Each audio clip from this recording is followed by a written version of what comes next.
श्री शिवाय नमस्तुभ्यम। महाराज, जैसा कि आप सभी जानते ही हैं कि होली का त्योहार बस कुछ ही दिनों में आने वाला है और महाराज साल 2026 की ये होली अपने साथ ग्रहण को लेकर आई है, जो कि भारत में भी साफ साफ रूप से नजर आएगा। तो महाराज, आज का विषय बहुत ही विशेष और थोड़ा गंभीर भी है, क्योंकि साल 2026 की होली केवल रंगों, गुलाल और उत्साह तक सीमित नहीं रहने वाली, बल्कि यह एक ऐसी खगोलीय घटना के साथ जुड़ रही है जिसे ज्योतिष और धर्म दोनों ही दृष्टियों से अत्यंत महत्वपूर्ण माना जा रहा है।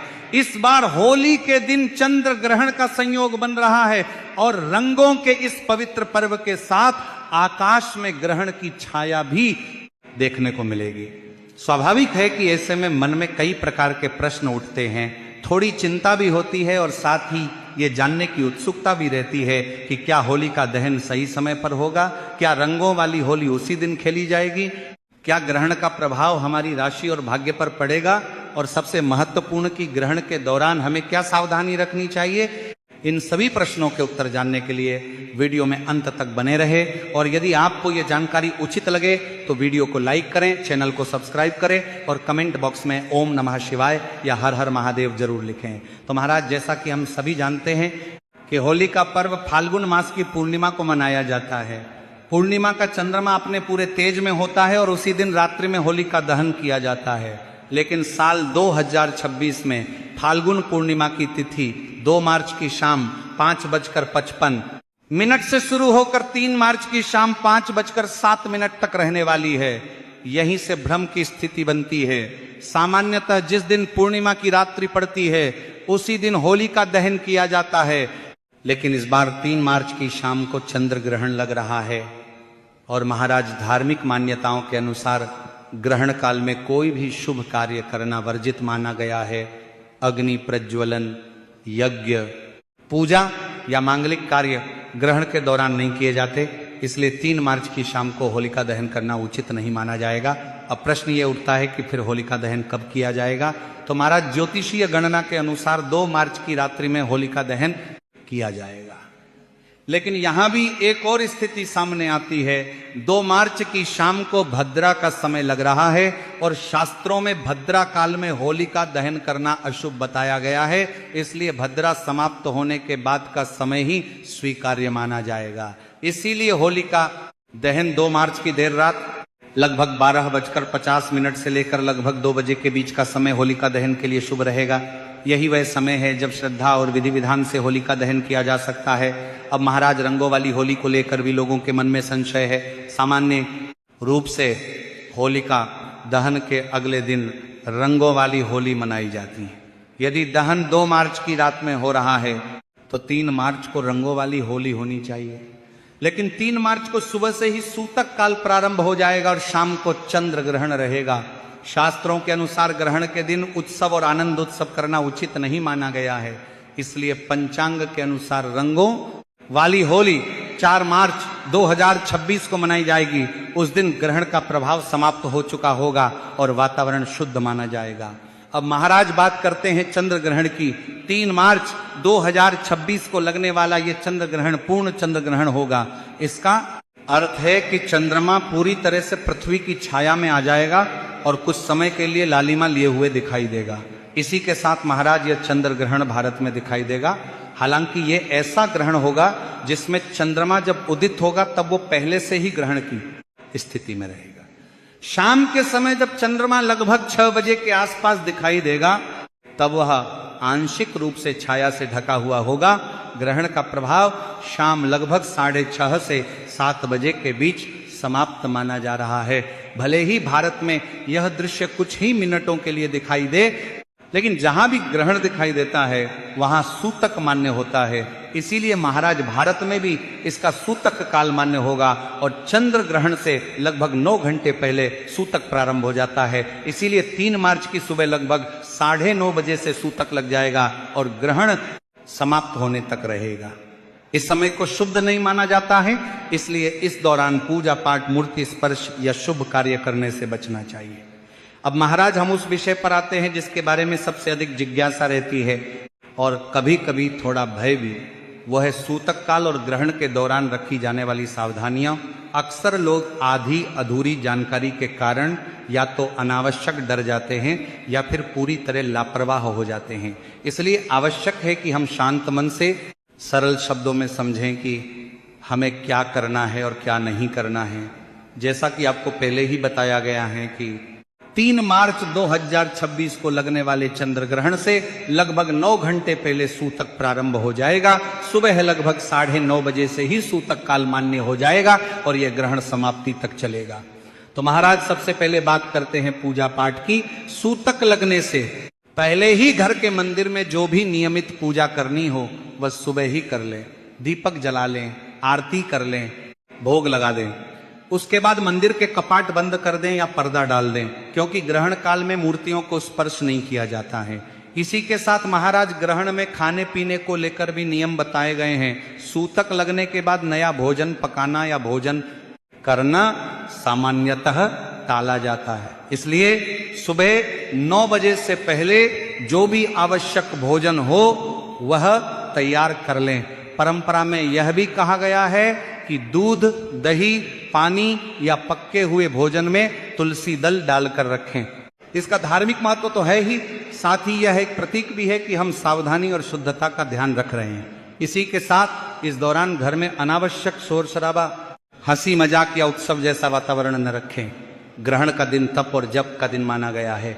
आप अपने इष्ट मंत्र का जाप कर सकते हैं। ओम नमः शिवाय, ओम सोमाय नमः, या अपने गुरु मंत्र का शांत भाव से स्मरण कर सकते हैं। कहा जाता है कि ग्रहण काल में किया गया जप सामान्य दिनों की अपेक्षा अधिक फलदायी होता है, क्योंकि उस समय मन एकाग्र करने का वातावरण बनता है। अब महाराज बात करते हैं गर्भवती महिलाओं की, क्योंकि इस विषय में सबसे अधिक भ्रम फैलाया जाता है।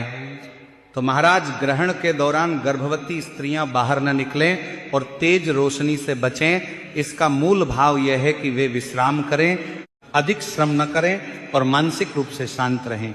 उन्हें किसी भी प्रकार की घबराहट की आवश्यकता नहीं है। बस सामान्य सावधानी रखें, आराम करें, सकारात्मक विचार रखें और भगवान का स्मरण करें। साथ ही ग्रहण के दौरान सिलाई, कढ़ाई, सुई, धागा या तेज धार वाले उपकरणों का उपयोग न करें। अब महाराज कई लोग पूछते हैं कि क्या ग्रहण के समय बाहर जाना पूरी तरह निषिद्ध है? यदि बहुत आवश्यक कार्य हो तो जा सकते हैं, लेकिन अनावश्यक भ्रमण से बचना ही बेहतर है। विशेष रूप से जब यह पर्व का दिन भी हो तो घर में शांत वातावरण रखना ही उचित है। अब महाराज यह भी जान लेते हैं कि ग्रहण समाप्त होने के बाद क्या करना चाहिए। जैसे ही ग्रहण समाप्त हो जाए स्नान करना शुभ माना जाता है। स्नान के बाद स्वच्छ वस्त्र धारण करें।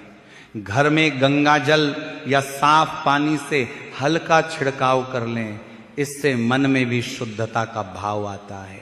मंदिर के कपाट खोलें, दीपक जलाएं और भगवान को प्रणाम करें। साथ ही ग्रहण के बाद दान करना विशेष फलदायी माना गया है।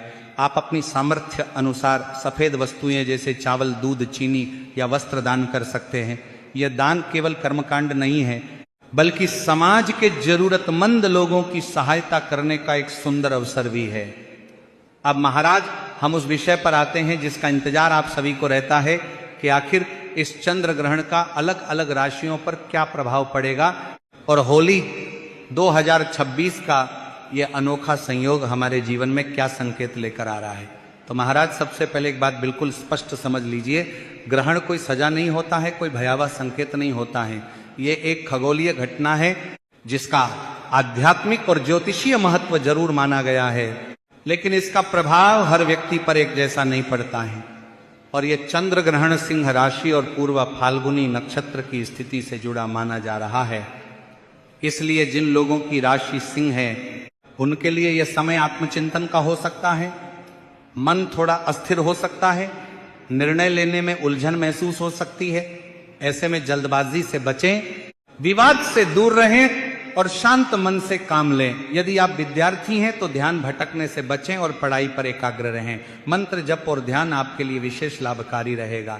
कुंभ राशि के लोगों के लिए यह समय रिश्तों में संतुलन रखने का संकेत देता है। छोटी छोटी बातों पर तकरार से बचना ही बुद्धिमानी होगी। यदि आप नौकरी या व्यवसाय में हैं तो इस दौरान कोई बड़ा निर्णय ग्रहण के दिन न लें। ग्रहण के बाद परिस्थिति अधिक स्पष्ट दिखाई देगी। वृश्चिक राशि वालों के लिए यह समय मानसिक दृढ़ता की परीक्षा जैसा हो सकता है। पुरानी चिंताएं उभर सकती हैं, लेकिन घबराने की आवश्यकता नहीं है। यह समय स्वयं को मजबूत बनाने का अवसर भी है। यदि आप ध्यान, योग या आध्यात्मिक साधना से जुड़े हैं तो यह काल आपके लिए भीतर की शक्ति जगाने वाला सिद्ध हो सकता है।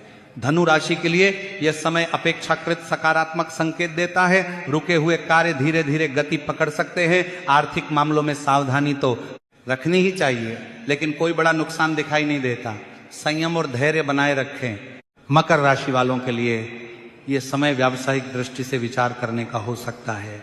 यदि आप लंबे समय से किसी योजना पर सोच रहे थे तो ग्रहण के बाद परिस्थितियां स्पष्ट हो सकती हैं। सामाजिक प्रतिष्ठा में भी वृद्धि के संकेत मिल सकते हैं, बशर्ते आप व्यवहार में संतुलन रखें।